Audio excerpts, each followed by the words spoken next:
last class we have completed algae એટલે કે આપણે લીલ પરનું ડિસ્કશન પૂરું કર્યું અને આજે આપણે ડિસ્કસ કરવાના છીએ બ્રાયોફાઇટા એટલે કે દ્વિઅંગી. તો જે બ્રાયોફાઇટ્સ અથવા દ્વિઅંગીઓ જે છે તેના વિશેની માહિતી સમજીએ. બ્રાયોફાઇટ્સ અથવા કોમનલી તેને બ્રાયોફાઇટા તરીકે પણ ઓળખવામાં આવે છે અને ગુજરાતીમાં આપણે તેને કહીએ છીએ દ્વિઅંગી વનસ્પતિઓ. દ્વિઅંગી વનસ્પતિઓ જે છે એ સામાન્ય રીતે બે અંગો ધરાવે છે એવું કહેવાય. આમ તો ખરેખર તેની અંદર સુકાયક રચનાઓ છે, મતલબ કે તેનું શરીર મૂળ, પ્રકાંડ અને પર્ણ જેવી રચનાઓમાં વિભેદિત થતું નથી. આમ છતાં મૂળ જેવી રચનાઓ એટલે કે મૂલાંગો, પર્ણ જેવી રચનાઓ અને પ્રકાંડ જેવી રચનાઓ જે છે એ જોવા મળે છે, પરંતુ સત્ય મૂળ, પ્રકાંડ અને પર્ણ જોવા મળતા નથી.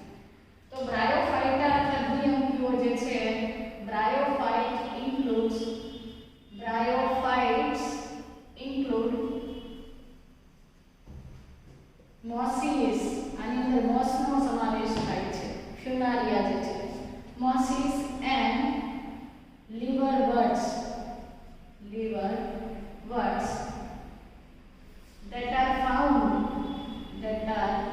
found growing in moist and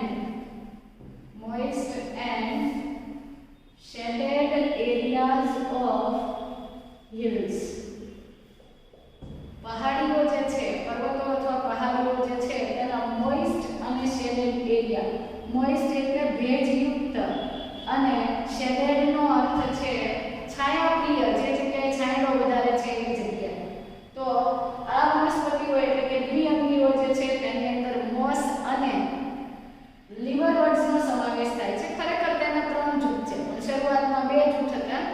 એટલે મોસીસ અને લીવરવર્ડ્સ જે છે આ એવી વનસ્પતિઓ કે જે ભેજયુક્ત અને છાંયડાવાળા વિસ્તારની અંદર, પહાડીના ભેજયુક્ત અને છાયાવાળા વિસ્તારમાં થતી વનસ્પતિઓ છે. બરાબર. આ જે બ્રાયોફાઇટ્સ છે સામાન્ય રીતે they are commonly known as amphibians of plant kingdom. મતલબ દ્વિઅંગી વનસ્પતિઓ જે છે તેને વનસ્પતિ સૃષ્ટિના ઉભયજીવીઓ કહેવાય છે. એમ્ફીબિયન્સ એટલે કે ઉભયજીવીઓ. એમ્ફીબિયન્સ ઓફ પ્લાન્ટ કિંગડમ વનસ્પતિ સૃષ્ટિના ઉભયજીવીઓ તરીકે ઓળખાય છે. ખરેખર ઉભયજીવીનો અર્થ શું થાય? ખરેખર ઉભયજીવીનો મતલબ એવો થાય કે એવા પ્રાણીઓ અથવા એવા સજીવો કે જે જમીન પર પણ થાય છે અને પાણીમાં પણ જોવા મળે છે. તો આ દ્વિઅંગી વનસ્પતિઓ જે છે એ સામાન્ય રીતે જમીન પર જોવા મળે છે. આમ છતાં તેઓ લિંગી પ્રજનન માટે, ફલનની પ્રક્રિયા માટે પાણી ઉપર આધાર રાખે છે. એટલે તેઓને એમ્ફીબિયન્સ ઓફ પ્લાન્ટ કિંગડમ અથવા વનસ્પતિ સૃષ્ટિના ઉભયજીવીઓ કહેવામાં આવે છે. They occur on soil, જમીન પર થાય છે, પરંતુ but they are dependent on water. They are dependent on water for sexual reproduction. Sexual reproduction મતલબ કે લિંગી પ્રજનન માટે તેઓ જે છે એ પાણી પર આધાર રાખે છે. થાય છે કઈ જગ્યાએ? જમીન પર. They occur on soil but dependent on water. જમીન પર ભલે ઉગે છે પરંતુ તેઓ લિંગી પ્રજનન માટે તો પાણી ઉપર આધાર રાખે છે. આથી તેઓને વનસ્પતિ સૃષ્ટિના ઉભયજીવીઓ તરીકે ઓળખવામાં આવે છે. ચાલો, તો આ થઈ ગઈ સામાન્ય માહિતી. ત્યાર પછી અગત્યનો મુદ્દો એ પણ છે કે બ્રાયોફાઇટ્સ જે છે એ ઉજ્જડ અથવા તો વિરામ જે ખડકો છે, જ્યાં કોઈ જ જીવન અસ્તિત્વ નથી ધરાવતું એવા ખુલ્લા ખડકો કે જમીન જે છે તેના ઉપર વનસ્પતિના અનુક્રમણમાં અથવા પરિસ્થિતિકીય અનુક્રમણમાં અગત્યના છે. આનો અર્થ શું છે? શરૂઆતમાં કોઈ ખડક જે છે ખૂબ જ સખત હોય છે, પરંતુ લાઇકેન અને દ્વિઅંગી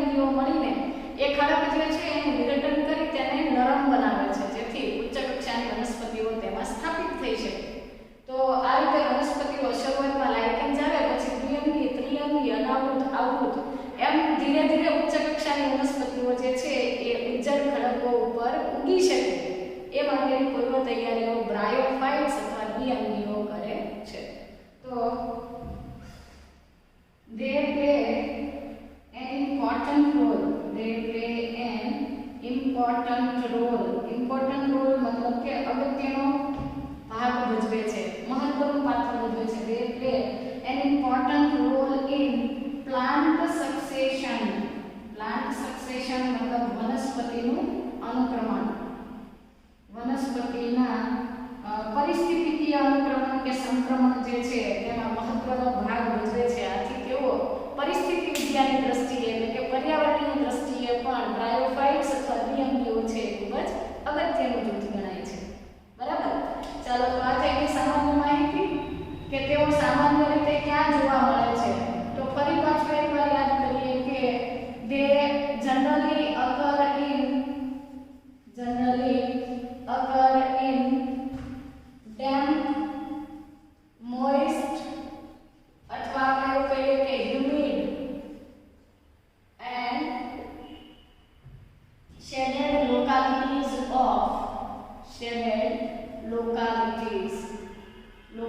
मतलब સ્થાનો. જનરલી સામાન્ય રીતે આ વનસ્પતિઓ ક્યાં જોવા મળે છે કે જે એકદમ ભેજવાળી જમીન છે, ભીની, ડેમ્પ એટલે ભીની, મોઇસ્ટ અથવા હ્યુમિડ એટલે ભેજયુક્ત અને શેડેડ લોકાલિટીઝ નો અર્થ છે કે છાયાપ્રિય વસવાટમાં, છાયા ધરાવતા ભાગોમાં એ જોવા મળે છે. તો ભીની, ભેજયુક્ત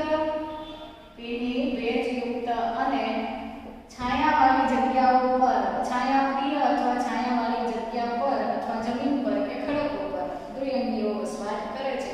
એ ખૂબ જ વધારે પડતી ગરમી સહન કરી શકતી નથી. સામાન્ય રીતે એમના શરીરની વાત કરીએ તો their bodies are, એમના શરીર જે છે આ લીલ પછીનું જૂથ છે તો લીલના સુકાઈ કરતા દ્વિઅંગીનો સુકાઈ વધારે વિભેદિત છે એટલે કે વધારે વૃદ્ધિ પામે છે. તો their bodies are more differentiated. differentiated નો અર્થ શું છે? વિભેદિત થવું. એમના શરીર જે છે એ લીલ કરતા વધારે વિભેદિત થયેલા હોય છે. their bodies are more differentiated than that of algae. એટલે કે લીલના શરીર કરતા તેઓના શરીર જે છે લીલના શરીર કરતા દ્વિઅંગીઓ જે છે તેના દેહ વધુ વિભેદિત થાય છે અને તેઓ યોગ્ય કાર્ય માટેની જૂથ વહેંચણી કોઈ પેશી રચના જેવી ઘટના જે છે આની અંદર જોવા મળે છે. ઓકે, તો સામાન્ય રીતે એમનું શરીર કેવું છે? પ્રશ્ન એ થાય કે શું એમનું શરીર મૂળ પ્રકારના પર્ણમાં વિભેદિત થાય છે? રૂટ, સ્ટેમ અને લીફ જોવા મળે છે? નહીં, એક્ઝેક્ટલી તો એવું નથી. સુકાય જ છે એટલે કે સંપૂર્ણપણે મૂળ પ્રકારના પર્ણમાં વિભેદિત થતું નથી. એ સુકાય સીધા અથવા પથરાયેલા હોય, કોઈ જમીન પર અથવા ખડક પર ફેલાયેલા હોય અથવા કોઈ વખતે સીધા ઊભા રહી શકે, પરંતુ મર્યાદિત ઊંચાઈ ધરાવતા સુકાઈ જોવા મળે છે.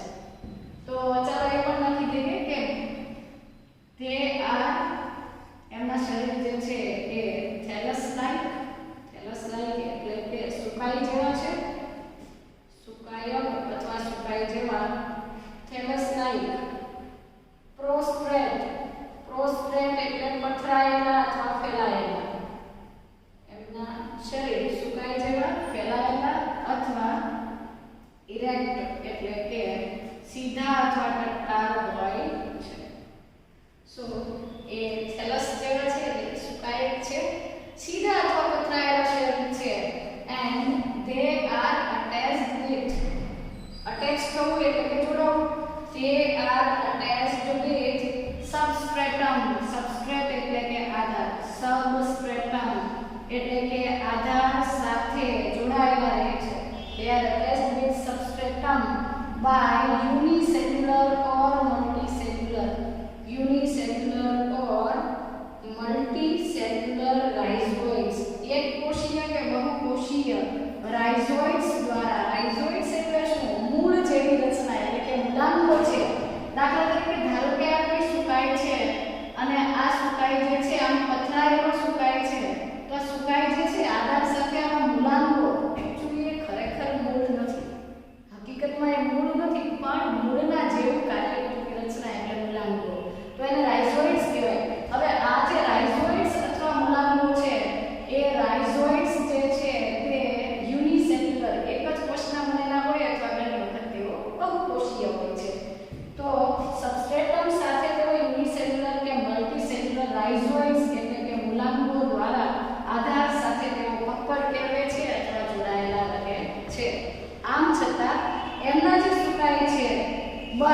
દે લેક એમની અંદર સત્ય મૂળ સત્ય પ્રકાંડ કે ટ્રુ રૂટ રૂટ એટલે કે મૂળ સ્ટેમ એટલે કે તના અથવા પ્રકાંડ અને લીફ એટલે કે પર્ણ જે છે એ હોતા નથી.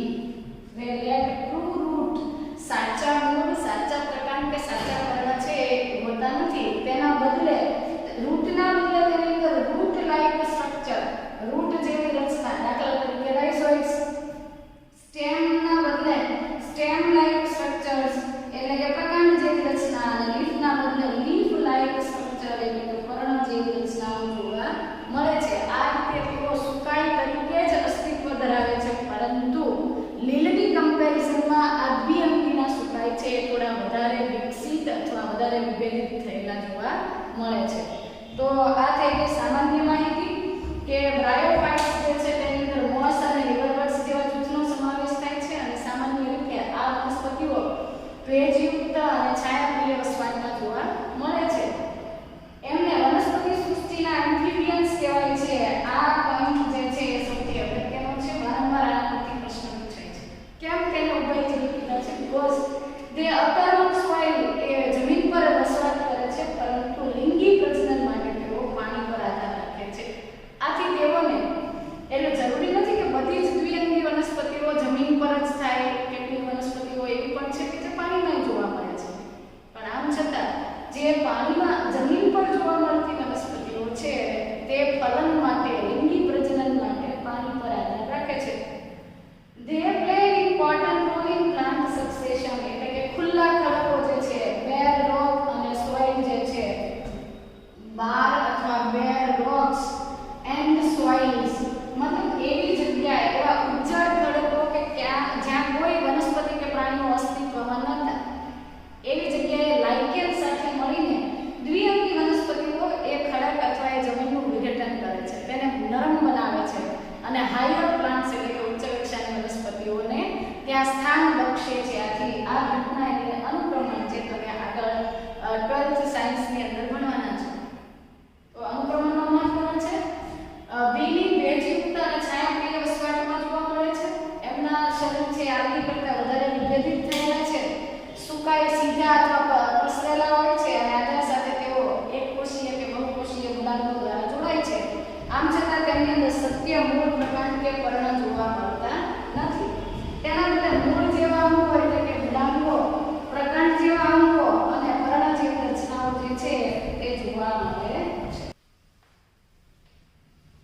ઓકે, તો દ્વિઅંગી વનસ્પતિઓ જે છે તેનું લાઈફ સાયકલ જોઈએ એટલે કે દ્વિઅંગીઓ જે છે તેનું જીવન ચક્ર કેવું છે એ સમજીએ તો સામાન્ય રીતે દ્વિઅંગી વનસ્પતિઓ જે છે એ હેપ્લોઇડ છે એટલે કે એમનો મુખ્ય વનસ્પતિ દેહ જે છે એ એકકીય છે. તેની અંદર રંગસૂત્રનું એક જ જૂથ અસ્તિત્વ ધરાવે છે. તો દ્વિઅંગી વનસ્પતિઓ જે છે અહીંથી શરૂઆત કરું તો the main plant body is haploid એટલે કે મુખ્ય વનસ્પતિ દેહ જે છે મેઇન પ્લાન્ટ બોડી જે છે that is haploid એટલે કે એકકીય હોય છે. મુખ્ય વનસ્પતિ દેહ હેપ્લોઇડ અથવા એકકીય છે અને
કોઈના ઉપર ખોરાક માટે કે આધાર રાખતો નથી.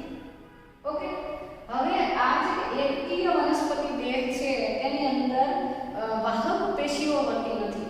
મતલબ કે વાહક પેશીઓ ગેરહાજર છે. આ ખાસ મુદ્દો યાદ રાખવાનો કે દ્વિઅંગી વનસ્પતિમાં વેસ્ક્યુલર ટિશ્યુ અથવા વાહક પેશી ગેરહાજર છે અને પરિણામે આ દ્વિઅંગી વનસ્પતિઓ જે છે લિમિટેડ હાઈટ, મર્યાદિત ઊંચાઈ ધરાવે, ખૂબ વધારે પડતી ઊંચાઈ ધરાવતી નથી.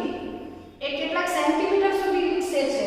તો વાહક પેશી ગેરહાજર છે, આમ છતાં મૃદુતક પેશી એટલે કે પેરેન્કાઇમસ ટિશ્યુ વડે પાણીનું વહન થાય છે. વાહક પેશી ગેરહાજર છે, આમ છતાં એક અણુમાંથી અથવા એક ભાગમાંથી બીજા ભાગમાં પાણી અને ક્ષારનું વહન જલવાહક પેશીના બદલે મૃદુતક પેશીના ઘટકો વડે થાય છે.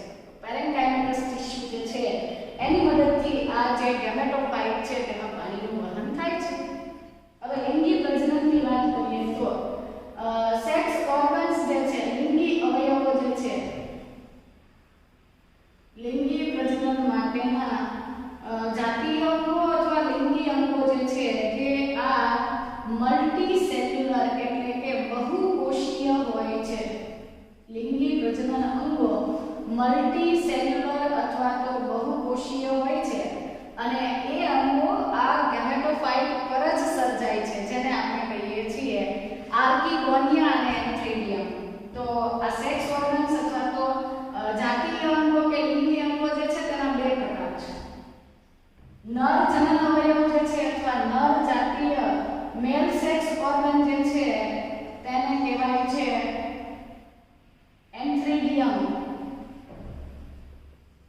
એન્થ્રેડિયમ એટલે કે પૂજન્યુધાની, જેમાંથી મેલ ગેમેટ બનવાનો છે, અને ફિમેલ ગેમેટ જે છે જેમાંથી બને છે એ ફિમેલ સેક્સ ઓર્ગન જે છે, માદા જાતીય અવયવ જે છે તેને કહેવાય છે આર્કિગોનિયમ એટલે કે સ્ત્રીજન્યુધાની. એન્થ્રેડિયમ અને આર્કિગોનિયમ. આ સ્ત્રીજન્યુધાની જે છે અથવા માદા પ્રજનન અવયવ જે છે ચંબુ જેવા આકારના, ફ્લાસ્ક શેપના હોય છે. ચંબુ જેવા આકારના હોય છે અથવા ફ્લાસ્ક શેપના હોય છે. ઓકે, આ એન્થ્રેડિયમ જે છે પૂજન્યુધાની છે તેમાંથી ઘણા બધા બાયફ્લેજેલેટ મેલ ગેમેટ્સ અથવા તો બાયફ્લેજેલેટ એન્થ્રોઝોઇડ્સ બને છે.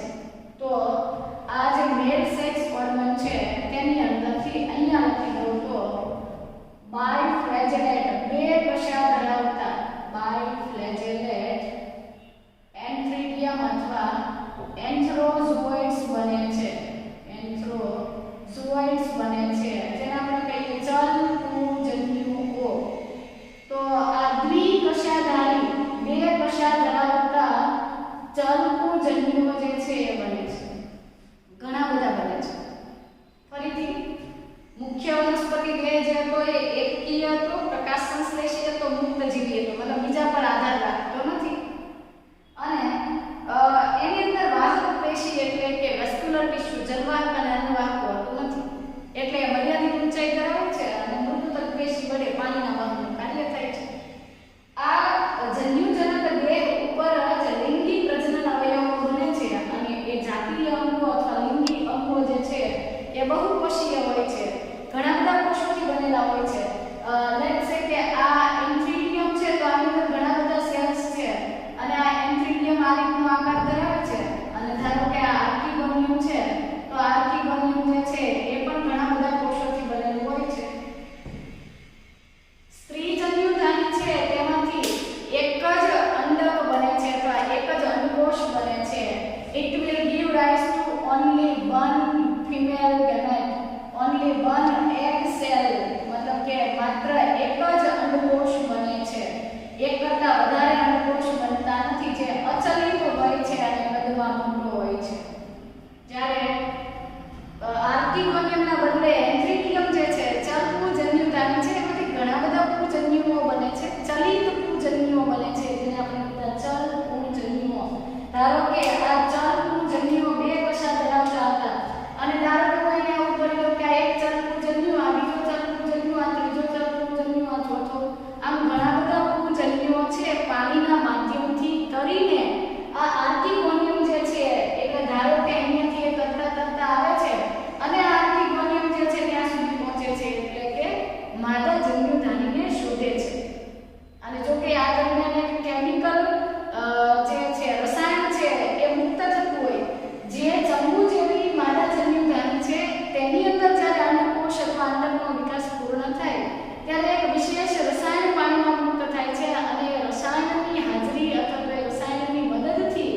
આ નરજન્યુઓ અથવા ચલકુજન્યુ છે એ માદાજન્યુ નાની સુધી પહોંચે છે.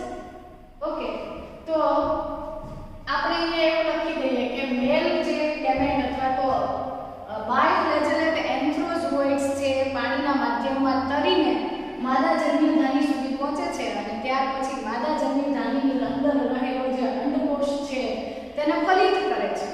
પણ પ્રશ્ન એ થાય કે એન્થ્રોઝોઇડ્સ કેવા હશે અને આની અંદર એગ સેલ બને છે તો એ પણ કેવા હશે. બંને એન્થ્રોઝોઇડ્સ અને આ ચલકુજન્યુઓ અને અંડકોષ જે બને અહીંયા હું લખી દઉં કે એન્થ્રોઝોઇડ્સ બને છે અને આ તરફ લખી દઉં કે એગ સેલ બને છે અથવા તો અંડકોષ બને છે. તો બંને હેપ્લોઇડ હોય છે. પ્લોઇડની વાત કરીએ તો બંનેમાં એકી સંખ્યાના રંગસૂત્રો છે, મતલબ કે રંગસૂત્રના એક જૂથ છે. હવે આ પેરેન્ટ બોડી હતું તેની અંદર પણ હેપ્લોઇડ હતું, ગેમેટ્સ બને છે એ પણ હેપ્લોઇડ છે. તો અહીંયા માઇટોસિસ થયું હશે એટલે કે સમભાજનથી ગેમેટ્સ બને છે એટલે કે એન્થ્રોઝોઇડ્સ અને એગ સેલ જે છે એન્થ્રોઝોઇડ્સ અને એગ સેલ જે છે એ અર્ધીકરણની પ્રક્રિયાથી નથી બનતા, સમભાજનથી બને છે. આ એકકીય એન્થ્રોઝોઇડ્સ એ માદાજન્યુ સુધી વહન પામે છે અને ત્યાર પછી ફલનની પ્રક્રિયા ફર્ટિલાઇઝેશન થાય છે. આ ફલનની પ્રક્રિયાને આપણે કહીશું ઝુડિયોગેમી.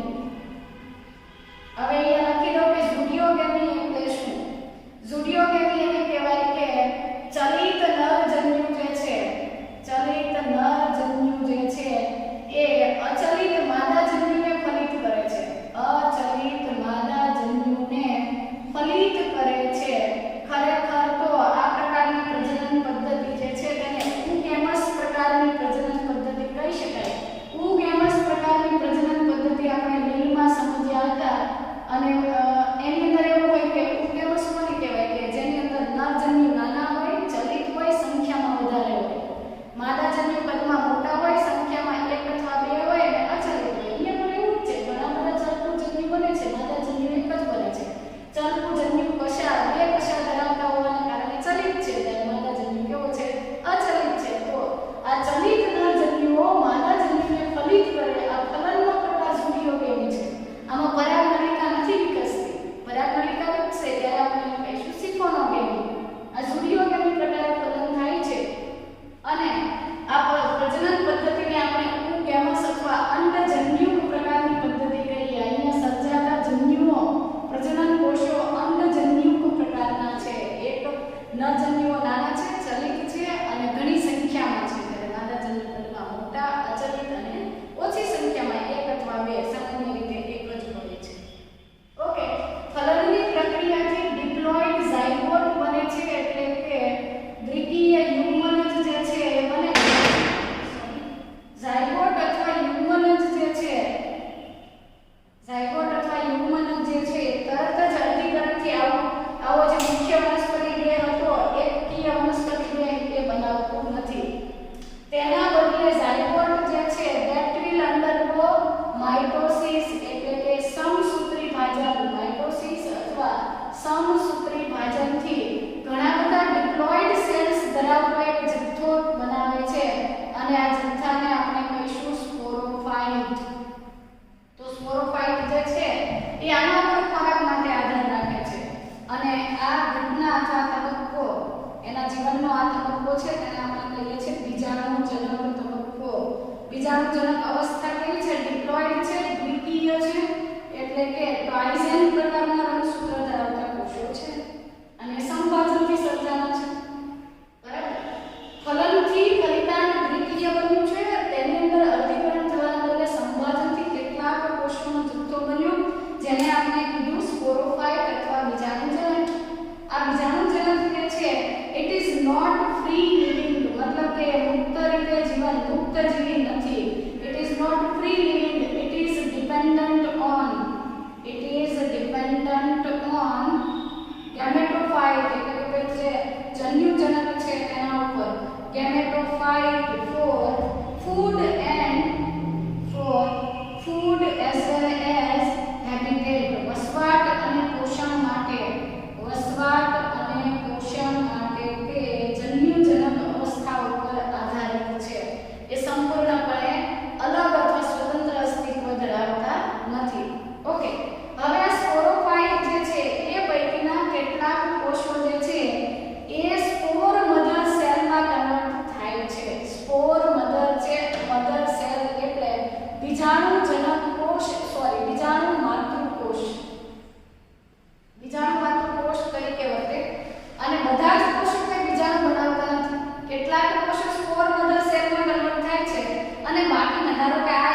अथवा नर्स सेल्स कहेवाय छे। आ पोषक कोषो पेला जन्युजनकमांथी पोषण शोषी अने વધારે પોષણ શોષી અને આ જે સ્પોર મધર સેલ્સ છે તેને વધારાનો આધાર પૂરો પાડે છે।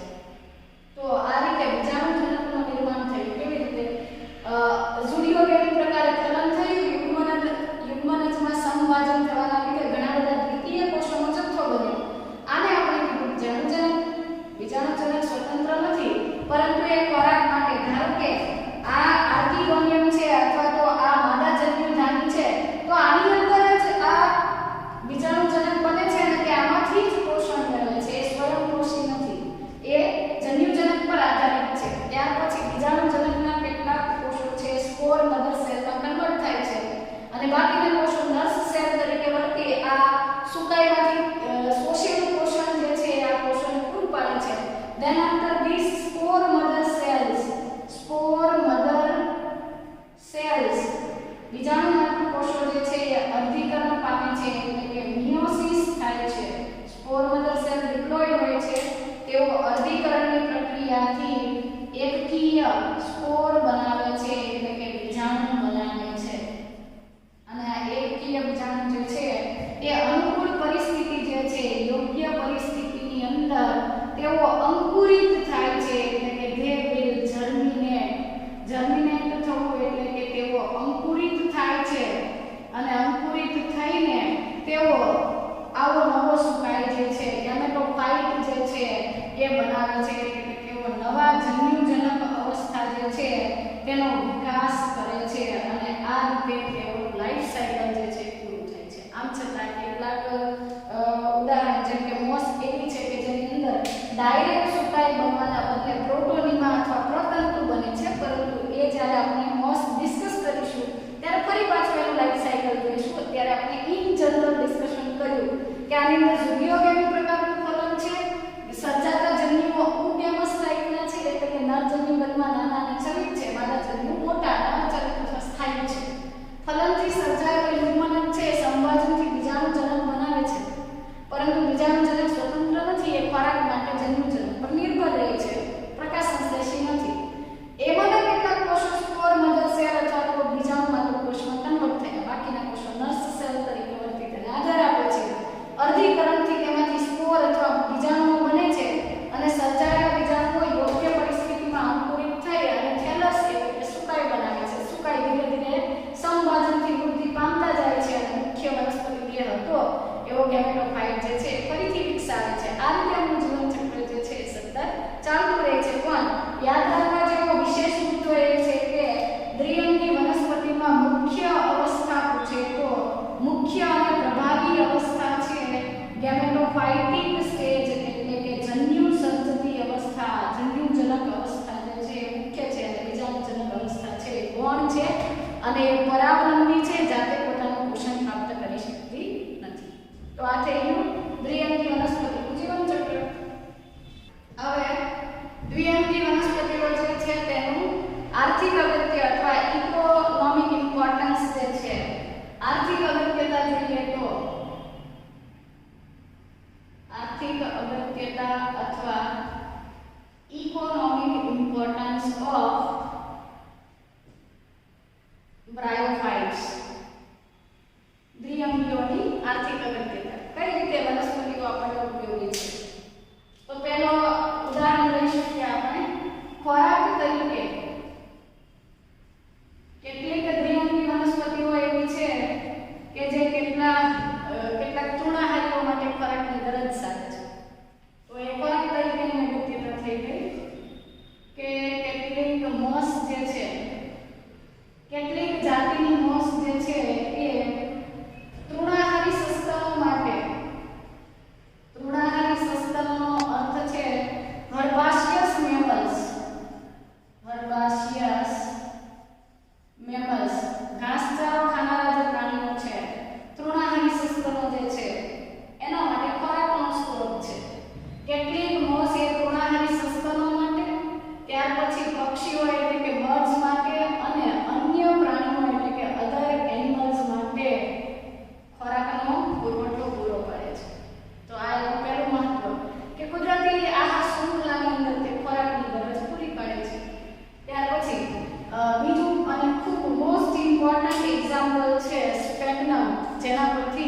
મતલબ કે એસિડિક ગુણધર્મ ધરાવતી જે કળણભૂમિઓ છે, કાદવ છે, કીચડ છે, એવી જગ્યા ઉપર આ મોસ જે છે પાંગરે છે, વૃદ્ધિ પામે છે અને એટલે એના માટે શબ્દ લીધો છે બોગ MOS.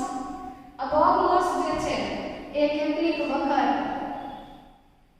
it is spread as or it spreads itself, it is spread as a dense mat, એક ગીચ સાદડી તરીકે, dense mat તરીકે, ગાઢ અથવા ગીચ સાદડી તરીકે તે આ કળણભૂમિ એટલે કે કોઈ કીચડ છે એના ઉપર આ બોગ મોસ જે છે ગાઢ રીતે ગોઠવાઈ જાય અને જાણે ગ્રીન કલરનું એક મેટ અથવા તો કાર્પેટ લગાવેલું હોય, સાદડી પાથરેલી હોય, આપણને એવું લાગે અને કોઈ કળણભૂમિ અથવા કોઈ કીચડ કે કાદવ છે એવું આપણે જોઈ શકતા નથી.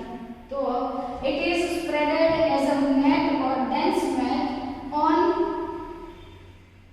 bog so that the bog cannot be seen. bog જે છે એ આપણે જોઈ શકતા નથી. bog નો અર્થ છે કળણભૂમિ. એટલે કળણભૂમિ જે છે તેના ઉપર થતી આ મોસ જે છે, પંકભૂમિ પર થતી મોસ જે છે એ કીચડ અથવા કાદવને કવર કરી દે છે, ઢાંકી દે છે અને પરિણામે આપણે તેને જોઈ શકતા નથી. મતલબ આપણને દૂરથી તો એવું લાગે કે એક ઘાસનું મેદાન છે અથવા ગ્રીન કલરની કાર્પેટ પાથરેલી છે એવું દેખાય છે. ખરેખર તો તેની નીચે પંકભૂમિ અથવા કીચડ છે પ્રેઝન્ટ હોય છે. ત્યાર પછી સ્ફેગ્નમ જે છે તેનું બીજું ઉપયોગિતા અગત્યની આર્થિક અગત્યતા જોઈએ તો સ્ફેગ્નમ is commonly known as peat moss.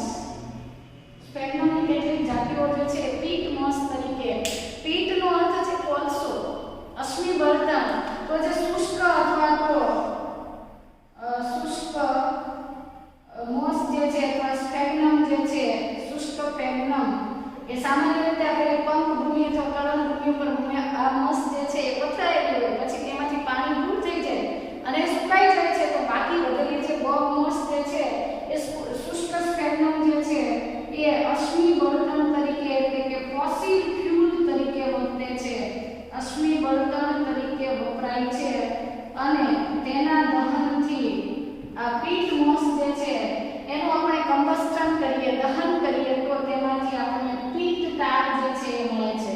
Pit tar, ammonia અને તેની સાથે સાથે પેરાફિન વેક્સ જે છે એ પણ મળે છે. તો મતલબ કે પીટ ટાર મળે છે, એમોનિયા મળે છે અને પેરાફિન વેક્સ જે છે, પેરાફિન નામનું બીજ જે છે જે ઓર્ગેનિક ક્ષેત્રે, પ્રયોગશાળા ક્ષેત્રે ખૂબ જ અગત્યનું છે એ પ્રાપ્ત થાય છે. તો આ રીતે બોગ મોસ અથવા પીટ મોસ જે છે એ ખૂબ જ અગત્યતા ધરાવે છે અને પીટ મોસ અથવા સ્ફેગ્નમ જે છે એના બે અગત્યતા થઈ ગઈ. કળણભૂમિ ઉપર વૃદ્ધિ પામે છે અને કળણભૂમિને ઢાંકે છે.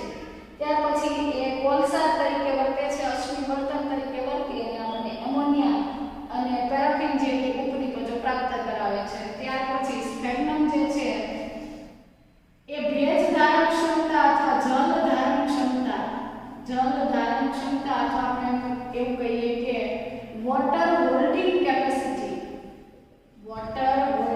કેપેસિટી ભેજ ધારણની ક્ષમતાના લીધે તે it is useful as packing material, pack કરવા માટે કોઈ material, packing material for the transshipment of living materials, મતલબ કે જીવંત ઘટકો જે છે એના ટ્રાન્સશિપમેન્ટ માટે અથવા વહન માટે, ટ્રાન્સશિપમેન્ટ ઓફ લિવિંગ મટીરીયલ્સ મતલબ કે જીવંત ઘટકોના વહન માટે અથવા એની ફેરબદલી માટે એ પેકિંગ મટીરીયલ તરીકે વર્તે છે. એક જગ્યાએ બીજી જગ્યાએ કોઈ તમારે રોપા લઈ જવા છે અથવા કોઈ જીવંત વનસ્પતિને લઈ જવી છે તો ઊંચી જલધારણ ક્ષમતાના કારણે સ્ફેગ્નમની અંદરથી વીંટી અને તમે એને લઈ જઈ શકો છો.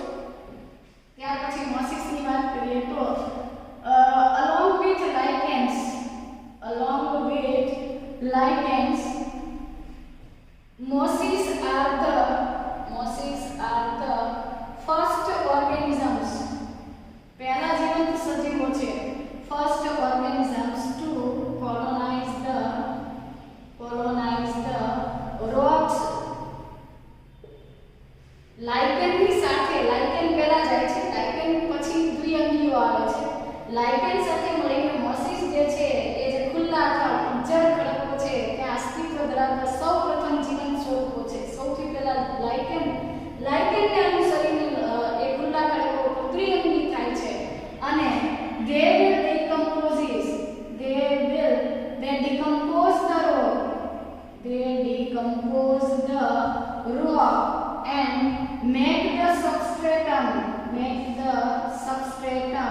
suitable for higher plants. Higher plants એટલે ઉચ્ચ કક્ષાની વનસ્પતિઓ જે છે એ ઉચ્ચ કક્ષાની વનસ્પતિઓ માટે તે આધાર અથવા સબસ્ટ્રેટમ જે છે તેને ઉચ્ચ વનસ્પતિ માટે યોગ્ય અને નરમ બનાવે છે. એટલે કે દ્વિઅંગી પછી ત્રિઅંગી, ત્રિઅંગી પછી અનાવૃત અને અવૃત બીજદાનીઓ જે છે એ ખુલ્લા ખડકો ઉપર અનુક્રમણ પામે છે. આમ અનુક્રમણની ઘટના અથવા પરિસ્થિતિથી અનુક્રમણ જે છે એના માટે ખૂબ જ મહત્વનો ફાળો આપે છે. તો along with lichens, mosses are the first living organisms to colonize the rocks. They decompose the rock. મતલબ એ ખડકો જે છે એનું વિઘટન પ્રેરી અને આધાર જે છે એને નરમ બનાવી ઉચ્ચ વનસ્પતિના વસવાટ માટે તૈયાર કરે છે. ત્યાર પછી સ્પેગ્નમ જે છે અથવા મોસિસ જે છે they are also useful for they will prevent સ્પેગ્નમ જે છે ખાસ કરીને it will prevent the soil erosion. Soil erosion એટલે જમીનનું ધોવાણ, ભૂમિનું ધોવાણ જે છે એ અટકાવે છે. કેવી રીતે? સ્પેગ્નમ અથવા મોસ જે છે એ સામાન્ય રીતે જમીનની સપાટી ઉપર એક ડેન્સ મેટ બનાવે છે, ગીચ સાદડી બનાવે છે. they will produce a dense mat on soil. એટલે કે ગીચ સાદડી બનાવે છે જમીન પર, dense mat on soil, and they will reduce the impact of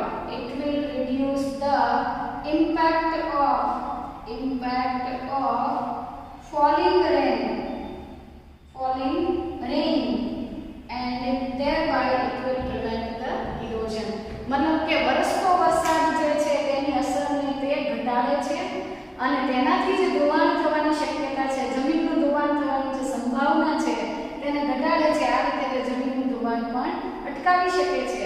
તો આમ મોસિસ જે છે એ ખૂબ જ વધારે આર્થિક અગત્યતા ધરાવે છે અને વૈજ્ઞાનિક રોથવેલર જે છે એમણે દ્વિઅંગી વનસ્પતિઓ જે છે એના 3 જૂથ બનાવ્યા છે, જે આપણે આગળના પાઠમાં ડિસ્કસ કરવાના છીએ. કે બ્રાયોફાઇટ્સ જે છે એ 3 પાર્ટ્સમાં વિભાજિત થાય છે, જેમાં પહેલો પાર્ટ છે હિપેટિકોપ્સિડા. હિપેટિકોપ્સિડાનું બીજું નામ છે લિવરવર્ટ્સ. એમના શરીરનો સુકાયેલો આકાર યકૃત જેવો હોવાને લીધે હિપેટોસાઇટ પરથી શબ્દ લીધો છે હિપેટિકોપ્સિડા, એટલે કે લિવરવર્ટ્સ તરીકે ઓળખવામાં આવે છે. આ પહેલું જૂથ છે. બીજું જૂથ છે એન્થોસિરોટોપ્સિડા. એન્થોસિરોટોપ્સિડા જે છે એ લિવરવર્ટ્સ પછીનું જૂથ છે અને સામાન્ય રીતે તે હોર્નબર્ડ્સ તરીકે ઓળખાય છે. લિવરવર્ટ્સ પછીનું જૂથ છે હોર્નબર્ડ્સ અને ત્યાર પછી બ્રાયોપ્સિડા. બ્રાયોપ્સિડાનો અર્થ છે બ્રાયોપ્સિડા એટલે મસ્કી અથવા મોસ જે છે એ આ જૂથમાં સમાવેશ પામે છે. તો વૈજ્ઞાનિક રોથવેલરે દ્વિઅંગી વનસ્પતિના 3 જૂથ આપેલા છે: હિપેટિકોપ્સિડા, એન્થોસિરોટોપ્સિડા એટલે કે હોર્નબર્ડ્સ, હિપેટિકોપ્સિડા એટલે લિવરવર્ટ્સ અને બ્રાયોપ્સિડા એટલે મોસ અથવા મસ્કી. તો આ થઈ ગઈ દ્વિઅંગી વનસ્પતિના વસવાટની વાત કે એવો સામાન્ય રીતે ખડકો અથવા પહાડી ઉપર ભેજવાળી છાયાવાળી જગ્યા પર વસવાટ કરે છે. ત્યાર પછી એ સંક્રમણ અથવા અનુક્રમણની ઘટના માટે અગત્યનો છે. ખોરાક તરીકેની ગરજ પૂરી પાડે છે. સ્પેગ્નમ જે છે એ પીટ મોસ તરીકે ઓળખાય છે અથવા બોબ મોસ તરીકે ઓળખાય છે અને એ અશ્મિબર્ધનની ગરજ પૂરી પાડે છે. ત્યાર પછી એ જલધારણ ક્ષમતાને કારણે પેકિંગ મટીરીયલ તરીકે ઓળખાય છે. ઉચ્ચ કક્ષાની વનસ્પતિ માટે તે આધાર અને વસવાટ માટે